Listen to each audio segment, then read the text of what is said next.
Well, thank you very much for if you're watching. Thank you very much for watching or listening, whatever you're doing. I believe I have the captions on, so if you're watching in silence, we thank you. I definitely want you to enjoy this show. This is one long show, as opposed to one offs like we usually do. And so I'm going to bring on my friend Jack Kelly, Mhm. and he is back with me. Just got through Hey, spending the last hour about a half hey, hour ago. long time no So see. How's everything? How have you yeah, been? yeah, right, I missed you. I right, missed you. It's right. been a while. Yeah, I I don't even know, right? recognize you. I It's been know. so long. Hey, hold on one second.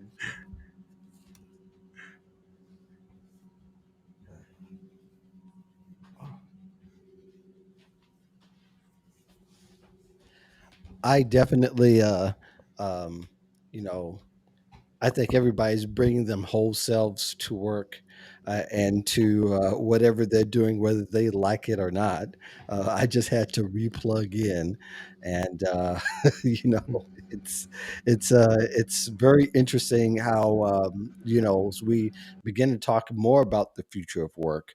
I don't know if you caught the last segment, but definitely my friend Scott Beeson has a very interesting book I'm looking forward to read. It's called The Whole Person Workplace. And you guys have some synergies. So you might want to check that out on the replay if you get a chance, which is available on whatever platform people are watching.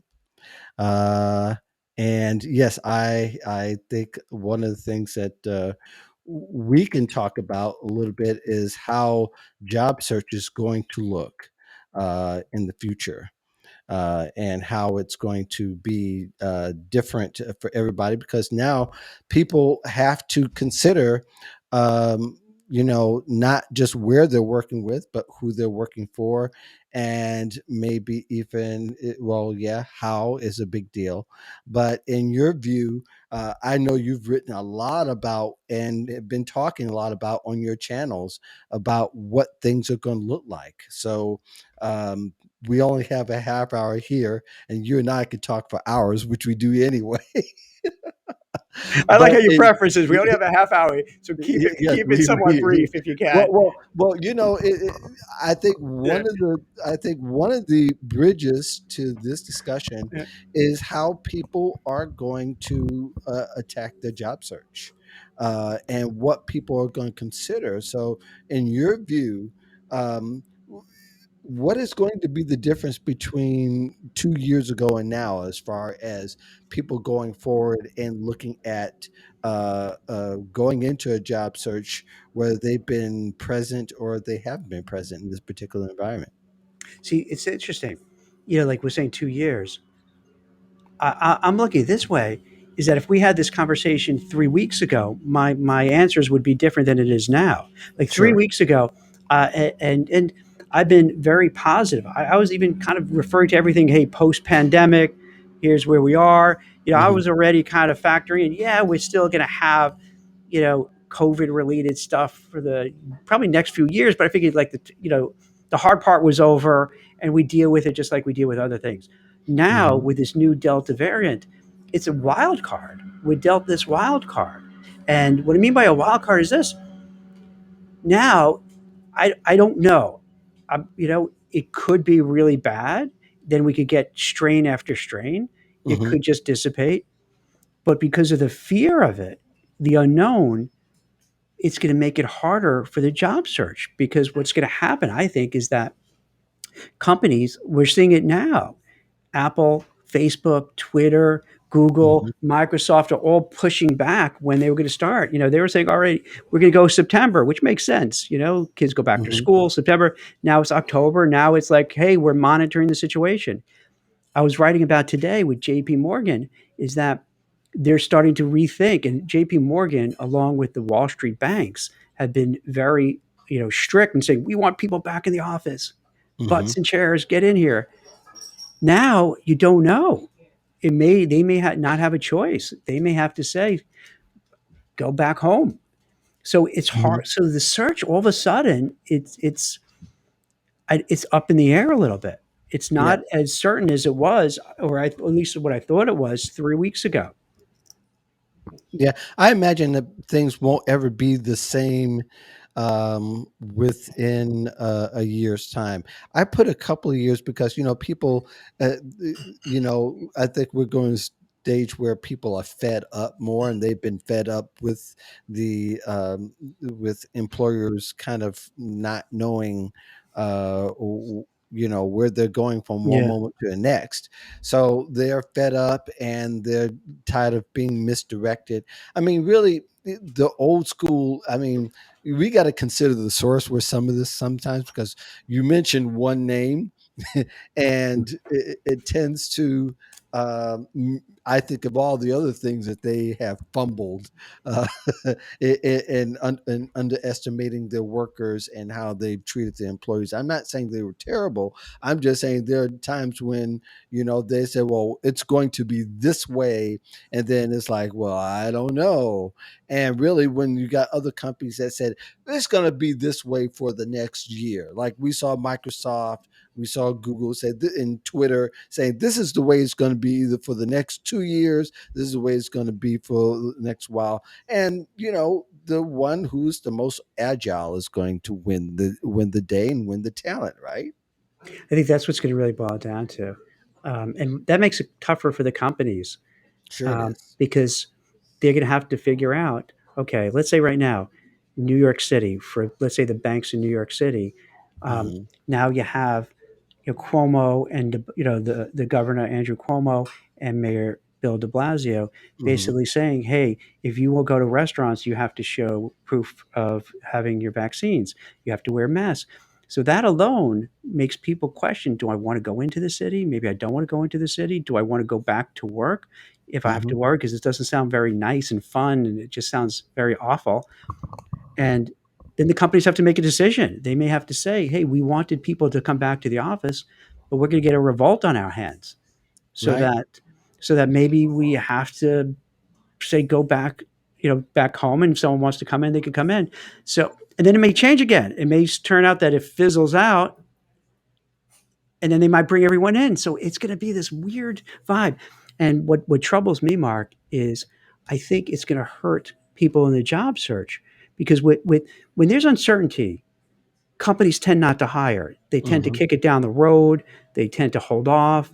They tend to kind of say, let's interview, but let's interview some more because there's They not a tend to rush. hold on to tradition. Yeah, Is what they tend to hold on to. This is the way we do it. This is the yeah, way we've done it in the past, and this is the way we're going to do it now. And there's a fire in the building. yeah. So, you know, uh, the one again, you've got to prove to a job seeker or to the candidate and to your employees that you can be agile and it not. And you not, or the employees not be the ones to blame for it. Yeah. Yeah, I think it's going to be on both sides, Yeah. because then people who are looking for a job or workers also have to figure out, what do I do? Do I suck it up and go into Manhattan and worry about maybe catching something because I have to do my job and I don't want to get fired? Do you say I'm just going to quit with the Great Resignation? Do you just bide your time? So, from the employee, job seeker, you have to kind of keep monitoring the situation. I think the company's Mhm. going to have to keep monitoring the situation, Mhm. which doesn't make it easy, because a lot of people, let's say a lot of people may just opt out and say, I'm just going to hang tight, just like they did during the pandemic. Let me Sure. just wait it out. But then, and this is why it gets so weird, because then it could be good for other job seekers. Mhm. Because then, as a lot of people pull out, if there are these hard to fill jobs and there are less people and you're in the market, you have a better shot of getting it. So yeah, I think, as you're saying, the watchwords are going to be just being real nimble, right? Being real nimble and Yeah. keep adjusting to how things are playing out. Yeah.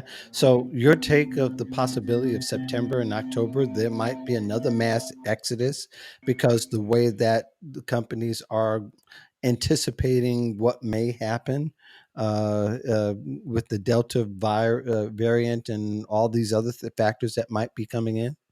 See, I think it's going to depend on it. So let's say we go to the end of August and there's still concerns about the Delta virus. You have mask mandates across the country and so on. Hmm. It's not going to be easy for people to quit their jobs because they're going to be worried, if I quit my job, am I going to find another one?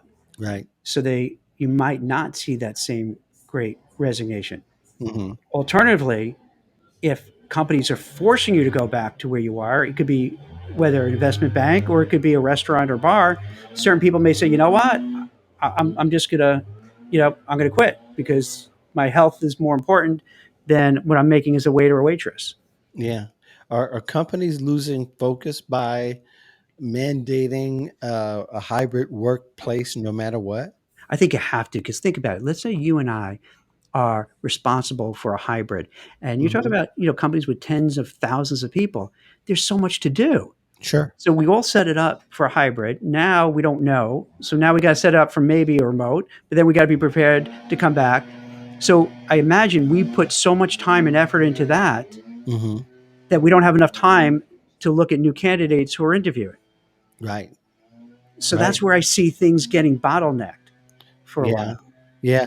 The- Are companies going to have to fight tooth and nail pretty much to have it their way, or will they actually get some kind of emotional intelligence as a whole and start to say, hey, we got to put these in plans if A, because very rare I hear people, if companies say, if A can't happen, then we'll do B, then we'll do C. I rarely see that. I don't know if you see anything different. See, to me, right now, it's a little bit different in the sense that a year ago, it was clean. Hmm. We're in a pandemic. This is really bad. We're not going to bring people in because of the obvious Hmm. reasons. Yeah. Now it's, you know, people like, well, is it really that bad? Is it not that bad? Could it get worse? So there's so much now. I think there's more uncertainty. Like during the pandemic, ironically, there was more certainty. Yeah, this is bad. You know, this is really problematic. Yeah. Right now, it's more of what do we do? Yeah. Yeah. There's so much uncertainty, but I think to a certain degree, you have to provide some people some comfort in knowing that you can either switch, or better yet, that you are going to see the future, because that's pretty much what most companies pride themselves on, whether they're small or big. They're saying this is the direction we're going because we see it this way. And a lot of companies are building, you know or pretty much setting themselves up, or causing people to doubt, because there more uncertainty amongst those who are making the decisions than there are people, because people have already made the decision. If this happens, I'm going to be staying home, or if this happens, I'm going to go into the workplace no matter what, which might be fewer than the people who will actually stay home if they know there's that there's danger approaching. I like what you said about management, and I think that is going to be the defining characteristic of a company. Can Hmm. they really articulate to their workforce what's happening in a very empathetic, compassionate, and intelligent way?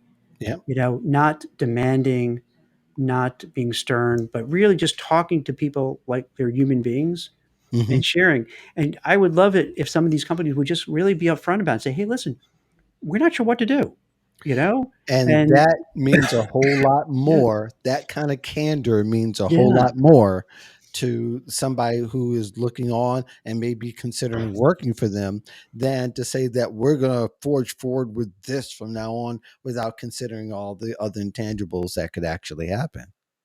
Yeah, I think it'd be better if they kind of lay it out and say, hey, we love to say we have a crystal ball and this is what's happening, but this is kind of, moving quickly and there's not enough, intelligence right now to know what we can do a year from now. So we're going to all have to work together to Yeah. be, as you said, to be flexible, adjust, be nimble, Hmm.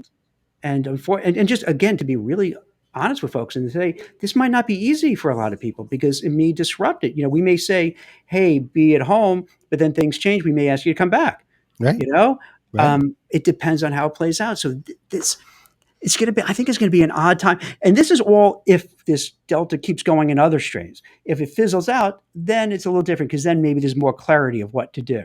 So what I'm saying now is just based right here in this moment where, let's take New York as an example where you could see they're putting in some really strict stuff. Hmm. And, and when you do that, it makes everybody else, other cities and states saying, maybe we should do the same thing. And then before you know it, that's the trend. Mm. Um, Yeah, I agree with that wholeheartedly. Something you said recently on a thread on LinkedIn. mhm. Um, you said an energized team will vastly improve results at the company, creating a better atmosphere for both executives and workers. And I know we're kind Well, of that sounds changing. good. Yeah, I know it That sounds sounds awesome. excellent, but but it brings to Yeah. mind one what an energized team is going to look like here in 2021, and with all that's going on. That's a good question. It's probably gonna be hard because after, I would suggest that a vast amount of people felt like, okay, we're pretty much almost done. Whew. And now all of a sudden you get hit again. Hmm. And it's very hard to be energized. We're like, now you're worried. Okay, are we gonna be under lockdown again? What's going to happen with my kids' school? Let's say you have young kids. Does this mean that they're not going to be in school? If they're not being in school, am I going to have to quit to take care of them again? Hmm. Um, so yeah, it just throws a big monkey wrench into all the decision making from people. Yeah. And and then it's hard if that happens to show up to work and be your best self and be all excited when it's like, I got to worry about my kids and they're wearing masks 8 hours a day, or I got to worry about, they're going to their job and maybe something could happen to them, or maybe something to me or my partner or my spouse.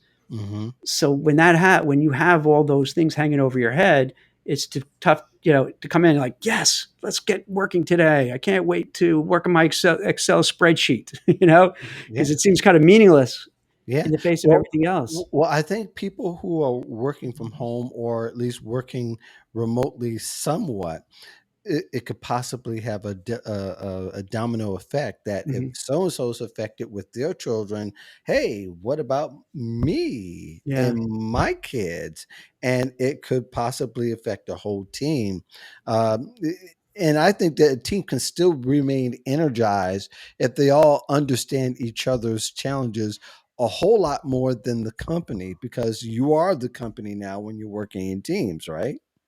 Yeah, the more I'm thinking about it, I go back to what you said, Mark. I think it really is going to boil down to, the senior level management because the tone comes from the top, so that if they are clear in their message, if they're looking after people, if they're Mhm. giving surveys to their employees, hey, what do you think? What do you want? What would work well for you? Do you want Mhm. staggered hours? Do you want to stay at home? Do you want a hybrid? Let's and the ones who reach out and keep those communications open, then I think you could get them energized because now you're feeling like we're all on a mission together. Then you're feeling, hey, I feel empowered because they're trusting me. They're asking my opinion. They want to Mhm. know what I want to do, and then they're going to allow me to do the way I want to do. Then maybe you could see it because then the same way where a lot of people during the pandemic were putting in way more hours. They're Yeah. working longer hours. They're working nights. They're working weekends and partly because there was not much else to do, but they felt a sense of accomplishment, like, okay, at least I'm doing something productive.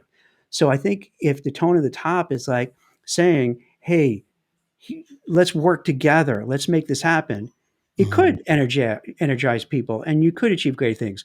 If management just takes this hands off approach and everybody is looking around like, what do we do? Like, what are Mhm. we supposed to do? That's going to be the worst. And I think you'll see a divide between companies. The ones that have good leadership, they'll probably do really well and prevail. The ones who have really lackluster or don't put the effort into it. There's this, I don't think we talked about it. There was a survey. This is really surprising from SHRM, right? Mhm. And they polled both remote workers and supervisors. And the supervisor said basically, and I'm not making this up because it sounds so crazy, Mhm. that we sometimes forget about the remote workers and that remote workers are easily replaceable. And this is what what they responded. This is how they feel. So imagine how the workers feel if Right. that's what they're saying. Because if that's what they're saying, imagine what they're doing or not doing. Well, the with the workplace, I mean, being remote, it takes away the emotional attachment Yes. to the employee. That's a good So, point. That's interesting. Yeah, so, yeah. What do you mean? so Like you don't therefore, see them, so you might be a little bit more cold out and of sight, callous. out of mind Yeah, yeah, is what's coming down to it. yeah, yeah, Unless you are constantly communicating yeah, with your team, it could definitely feel like, well, I don't have this emotional attachment. I don't see them all the time. I don't comment on their lunch. They can't get. I don't. You know, there's no exchange of that in office dynamic that you're used to. So in that way, some people would say, well, that was like family, but remote no longer has that family except the one that they live with. yeah. So it totally changes the connection between the employer, with the supervisor, and the employee, the subordinate, to the point to where now I can see where they don't have that emotional attachment, or they're not as sentimental Right. to their employees that they once were. That's I really like that. It's such a really smart, viewpoint. Is that if a manager isn't trained and they're not great at what they do and they're thrown into it and their heart's not into it, yeah, you're not going to know who Mark and Jack are. You're in Right. Chicago, I'm in New Jersey, they're maybe, in LA, and they don't really know us. They're not taking the time to know us. So of course they're going to feel we're dispensable and that they'll forget about us. And you and I probably spend all day long looking for new jobs Yep. because of that. So Right. so Right. so they're cutting off their nose to spite their face. Right. Um, Right. yeah, and I Yeah, get I I, I think I was just talking to my friend Scott Beeson mhm, about his book about bringing the whole person to work, kind of ideal. It is kind of a there's an irony to it as you bring your whole person to work, the less of a whole person you'll possibly be seeing because the physicality was so used to the relationship being built on what whether somebody's right in front of us or not, is going to make a big difference in how they're going to be seen. But I think ultimately over time, if since I've you know done stuff online. I've collaborated with people at least hundreds of times now. Over the past 11 years or so, that really there's not much of a difference when you meet somebody in person after being online. Like you and I met in New Jersey or in New York, we were going to have lunch. I wouldn't expect anything different, but if you're not used to it, you have perception, you have things that come into play to where that dynamic may not be as amicable as you would as if you were working across from each mhm. other at the office. Yeah, it's it's a gap that needs to close. And in that same survey, it was saying that the remote workers kind of felt that they're missing out on the interactions, they're missing out on networking, meeting new people. Hmm. And so they were kind of saying they were recognizing that it's a trade-off. They have a better quality of life and a balance, but they realize their career might be hurting a little bit because the managers aren't paying as much attention. They're not networking. The big bosses don't see them. So they Hmm. kind of realize it's they prefer working remote, but it's not perfect because they feel like you said out of sight, out of mind. Yeah. Yeah. Yeah. It could be a little tough for people to Yeah, really to make that adjustment and to tell the difference yeah, between virtual and real life. Well, really, there isn't much of a difference. I mean, it's just that you're there and I'm here and we're having this conversation. It wouldn't be any different if we were together. I mean, yeah, or physical in the room. There really isn't much of a difference, but the mindset is the biggest difference of it all. yeah. It's definitely it's so frustrating because to me, it seemed like we were going to such a good place. It seemed like, okay, we pretty much closed the door in the pandemic, not, completely, but enough that we could kind of live our lives. Hmm. And then all of a sudden you hear this new thing and you're like, all right, what does that mean? But then it also raises the specter. Well, after Delta, is there going to be I don't know, epsilon and so on, so on, so on. Right. It's like, oh my God, we're like, how, who's going to be the one to say, you know what, stop it. We just go back to our lives and that's it. Or maybe you can't. Yeah. So, and that's where I think you get that challenge where I'm concerned that the job market could get clunky because with uncertainty, it's easy for people just to say, I'm going to stay put where I am, or I'm just going to collect unemployment and ride it Mhm. out. And companies will say, hey, let's just wait, let's see what happens, let's wait some more, wait some more. Yeah. And that doesn't bode well, you know? No, it doesn't. And one of the other shifts I think we'll see as far as job seekers concerned in their job search, and I'll have to say this knowing that we've said it before, but it's no longer about the company as an entity anymore and looking at where you want to work. You got to also look at the team and the people who you're going to be interacting with. It's sort of like we talked about last hour, Yeah. where you know who your boss will matter, who your teammates will matter, and that's where you'll need to try to get the insight and also get the intel on what it's like to work with them remote on a team when everybody else is not looking. I like that. You know what? That seems to be like hitting the nail on the head because if you are looking for a new job in this kind of market, it definitely behooves you to find out who your boss is. And maybe when you're interviewing, to really ask what's their style? Like, what are you doing for remote workers? You know, Hmm. first of all, let's say, can I work remote? And if I can, what systems do you have in place? Hmm. What policies, what procedures, what controls, what tools? And this is not a time to be shy about it because if you don't get good answers, then you probably don't want to work there because if you get a sense that they didn't think it through, Right. then what do you think is going to happen? They're not going to care too much. But the ones who thought it through care. The ones who say, okay, here's what we do. We have a Slack channel. We use Google Hangouts throughout the day. We Hmm. do, Zoom calls every blah at this time. We have regular check-ins with the manager. Uh, we have, tech teams available. So let's say if you're having trouble with your computer, with what have you, you call Hmm. this number, they'll deal there. Then you're like, wow, okay, Yeah. Yeah. they really care. Yeah. So yeah, And then you want to also meet the team if you were yeah, you want to meet with them as a team though, I think, because that's interesting. that Yeah. gives you the window to the team dynamic. If you meet with them as an individual, then you're just going to okay, you get familiar with someone, they ask you questions Mhm. to see how you are, but what you're interested in is how do they respond as a team? What is the philosophy? And then you're able to look at the reactions of each person as the other person talks.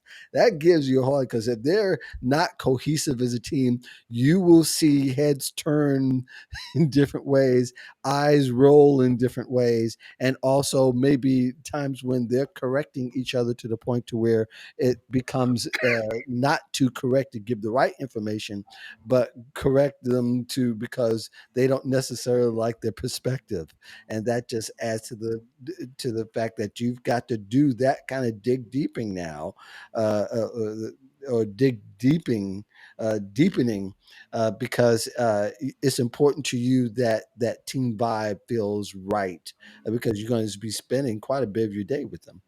I like that a lot, and that's something maybe else you also ask. If let's say you're interviewing, hey, is it okay if I sit down with this group and get a sense of everything you mentioned, but Hmm. then also feel if I'm working remote by myself, hey, now I know these people.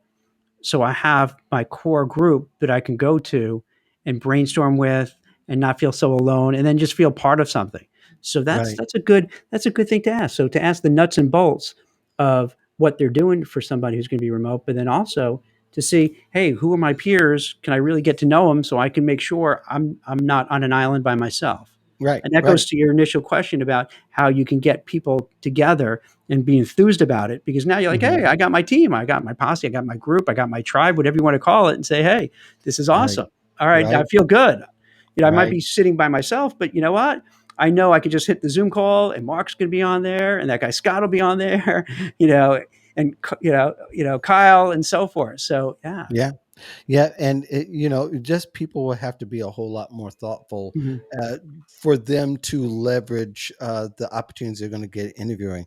I know we could talk more about it, Okay. but uh, All I've right. got another guest All waiting. right. Who do we have So next? Who's yes, online? Who's I'll up to hit you that? up so everybody knows Jack Kelly, Yeah. founder of Thanks. Recruiter.io. Check out his Forbes Mm, column. You see content three, mm, 4, 5 times a week. You'll love it, and also mm, catch his Future of Work mm. live stream that is every day now, right? Trying to do that. Maybe, take it off Fridays. Take it off Friday. I mean, We'll I'm see. working We'll Friday, but see. just figured We'll out. see. Hold on. By the time Yeah. this is Yeah. published on the podcast, I don't know if he'll be doing it, Okay. but there'll be a ton of content. Thanks a lot, Jack, for Take coming care, my on. friend. All Take right. care, See buddy. you later.